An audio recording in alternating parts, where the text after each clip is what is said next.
আসসালামু আলাইকুম এভরিওয়ান, কেমন আছেন সবাই? এটা হলো জাহাঙ্গীরনগর ইউনিভার্সিটি। প্রাকৃতিক সৌন্দর্যের দিক দিয়ে সব থেকে এগিয়ে আছে আমাদের এই জাহাঙ্গীরনগর ইউনিভার্সিটি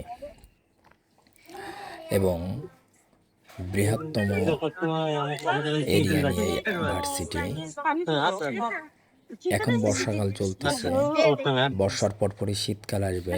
শীতকালে এই সাইডটাতে, লেক সাইডে অতিথি পাখির আগমন খুব সুন্দর লাগে পাখিগুলা। এবং ভার্সিটির লেক সাইড দিয়ে অনেক গাছ, অনেক প্রাকৃতিক সৌন্দর্য, যেটা মনোমুগ্ধকর। আমার তো খুবই ভালো লাগে। আমি টাইম পাইলেই এখানে চলে যাই এই দৃশ্যের ফিল নিতে, উপভোগ করতে, এনজয় করতে। এটা কলা ভবন অ্যান্ড সবাই আসবেন, আমন্ত্রিত থাকলেন।